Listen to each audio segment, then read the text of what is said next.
అత్తగారు కోడల్ని షాపింగ్కి తీసుకెళ్లారు. ఖరీదైన చీరను కొనిచ్చారు. అంతేకాదు, ఇంతకాలం కోడలు చేసిన మంచి పనులన్నిటినీ ఒక డైరీలో రాసుకున్నానని చెప్పారు. కానీ ఆ డైరీలో సిరి గురించి మాత్రమే కాదు, ఇంట్లో అందరి గురించి ఏదో ఒకటి రాసి ఉందట. ఆ డైరీ సుబ్బమ్మ చేతికి చిక్కితే ఏం జరుగుతుంది? మరి శేషమ్మ దాచిన అసలు రహస్యమేంటి? చూద్దాం. ఉదయం ఇంట్లో అందరూ తమ పనుల్లో ఉంటారు. సుబ్బమ్మ నెమ్మదిగా హాల్లోకి వస్తుంది.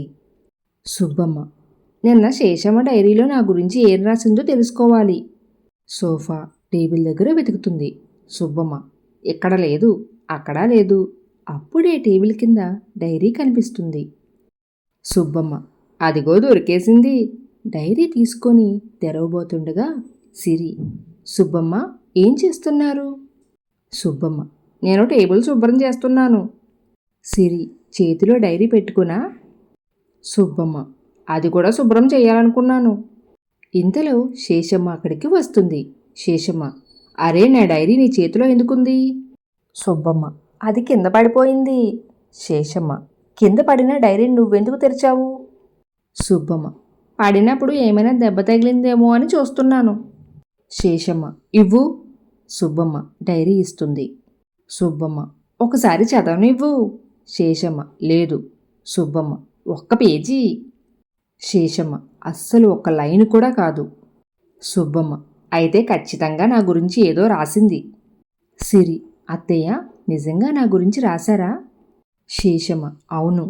సిరి: మంచి విషయాలే కదా? శేషమ్మ: అవును. సుబ్బమ్మ: మరి నా గురించి?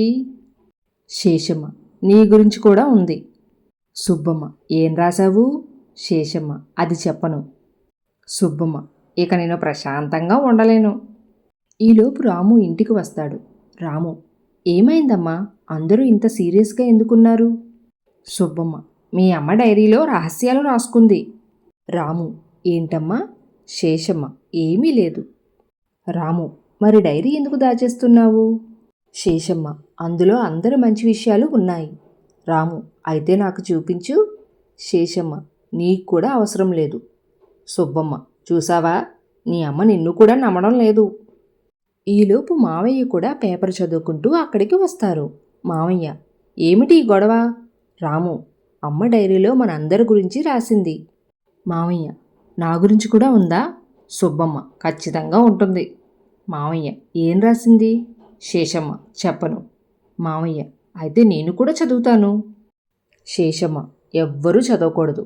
సుబ్బమ్మ: ఇప్పుడు నాకు నమ్మకం వచ్చింది, ఇందులో పెద్ద రహస్యం ఉంది. శేషమ్మ వంటగదిలోకి వెళ్తుంది. డైరీ టేబుల్ మీద ఉంటుంది. సిరి నెమ్మదిగా డైరీ తీసుకుంటుంది. సిరి: అత్తయ్య నన్ను గురించి ఏం రాశారో చూద్దాం. డైరీ తెరిచి చూస్తుంది. సిరి: అత్తయ్య. శేషమ్మ తిరిగి వస్తుంది. శేషమ్మ: ఏం చూస్తున్నావు? సిరి: మీరు నా గురించి ఎంత రాశారా? శేషమ్మ మౌనంగా ఉంటుంది. సిరి: అత్తయ్య, నేను చేసిన చిన్న చిన్న పనులన్నీ కూడా గుర్తుపెట్టుకుంటున్నారా? శేషమ్మ: నువ్వు చిన్నవి అనుకుంటావు, నాకవి చాలా పెద్ద విషయాలు. సిరి: మీరు నన్ను ఇంతలా గమనిస్తున్నారని నాకు తెలియదు. శేషమ్మ: నిన్ను ఇప్పుడు మందలించినట్లు కనిపిస్తాను కదా? సిరి: అవునత్తయ్య. శేషమ్మ: అది కూడా నీకు మంచి జరగాలని. సిరి: నాకు తెలుసత్తయ్య. శేషమ్మ: నువ్వు ఈ ఇంటిని నీ ఇంటిలా చూసుకుంటున్నావు, అందుకే నీపై నాకు గర్వంగా ఉంది. సిరి సంతోషంగా నవ్వుతుంది. సుబ్బమ్మ: అయ్యో, ఇంత ఎమోషనల్ అయిపోతుంది, కానీ నా విషయం ఇంకా క్లియర్ కాలేదు. రాము: సుబ్బమ్మ, నీకెందుకంత ఆసక్తి? సుబ్బమ్మ: నా గురించి మంచి రాసిందా చెడు రాసిందా తెలుసుకోవాలి. మావయ్య: మంచిదే రాసి ఉంటుంది. సుబ్బమ్మ: నిజంగానా? మావయ్య: నీ గురించి రాయడానికి ముందు 2 పేజీలు ఖాళీ పెట్టుకుని ఉండాలి. అందరూ నవ్వుతారు. సుబ్బమ్మ: శేషమ్మ, ఒకసారి నా పేరు చూపించు. శేషమ్మ డైరీ తెరుస్తుంది. సుబ్బమ్మ: ఏం రాశావు? శేషమ్మ: సుబ్బమ్మ ప్రతిరోజు ఇంటికి వచ్చి అందరినీ నవ్వించే వ్యక్తి అని. సుబ్బమ్మ: అదే కదా, నేను మంచి పని చేస్తున్నానని ముందే చెప్పాను. శేషమ్మ: కానీ దాని కింద ఇంకో లైన్ కూడా ఉంది. సుబ్బమ్మ: ఏంటి? శేషమ్మ: వంట వాసన వస్తే మొదటగా వచ్చేది కూడా ఈమె అని. అందరూ పగలబడి నవ్వుతారు. సుబ్బమ్మ: అది నా తప్పా? వంట వాసన బాగుంటే కాళ్ళు తానే ఇక్కడ తీసుకొస్తాయి. రాము: అమ్మా, నా గురించి ఏం రాశావు? శేషమ్మ: నువ్వా? రాము: అవును. శేషమ్మ చదువుతుంది. రాము మంచివాడు, కానీ అమ్మ అడిగిన పని చేయమంటే వెంటనే ఫోన్ చూస్తాడు. సిరి: అది నిజమే.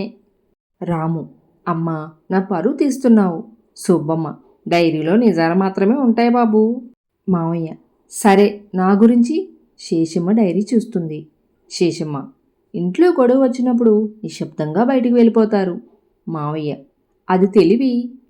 సుబ్బమ్మ: అది భయం. మావయ్య: మీ ఇద్దరి మధ్య నేనెందుకు ఇరుక్కోవాలి? రాము: అమ్మా, ఈ డైరీని ఇక నుంచి మంచి పనుల డైరీగా ఉంచుదాం. సిరి: అవునత్తయ్య. మావయ్య: ప్రతిరోజు ఒక మంచి విషయం రాయాలి. సిరి: సరే. సుబ్బమ్మ: నా పేరు ప్రతిరోజు ఉండాలి. శేషమ్మ: ఎందుకు? సుబ్బమ్మ: నేను ప్రతిరోజు మీ ఇంట్లో నవ్వులు పంచుతున్నాను కదా. శేషమ్మ: అది నిజమే. సుబ్బమ్మ: అయితే రేపటి పేజీలో నా పేరు ముందు రాయండి. అందరూ మాట్లాడుతుండగా శేషమ్మ సిరిని పక్కకు పిలుస్తుంది. శేషమ్మ: సిరి, రేపు ఉదయం నాతో బయటికి రావాలి.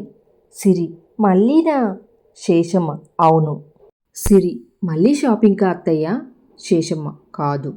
సిరి: మరి ఎక్కడికి? శేషమ్మ: రేపు తెలుస్తుంది. సిరి: అత్తయ్య, మీరు రేపు తెలుస్తుంది అంటే నాకు భయంగా ఉంది. సుబ్బమ్మ: నాకు మాత్రం ఆసక్తిగా ఉంది. రాత్రి అందరూ పడుకున్న తర్వాత శేషమ్మ ఒంటరిగా కూర్చుని డైరీ తెరుస్తుంది. ఒక కొత్త పేజీ తీసుకుని రాస్తుంది. శేషమ్మ: రేపు సిరికి నా జీవితంలో ఎప్పుడూ మర్చిపోలేని సర్ప్రైజ్ ఇవ్వాలి. ఆమె డైరీ మూసేస్తుంది. కానీ తలుపు వెనక సిరి నిలబడి ఉంటుంది. సిరి: అత్తయ్య, ఏం సర్ప్రైజ్? శేషమ్మ ఒక్కసారిగా ఉలికిపడుతుంది. శేషమ్మ: అయ్యో, నువ్విక్కడున్నావా? సిరి: అవును. అప్పుడే వెనక నుండి సుబ్బమ్మ స్వరం: సర్ప్రైజ్ దాచాలనుకుంటే ముందుగా ఈ డైరీని దాచడం నేర్చుకో.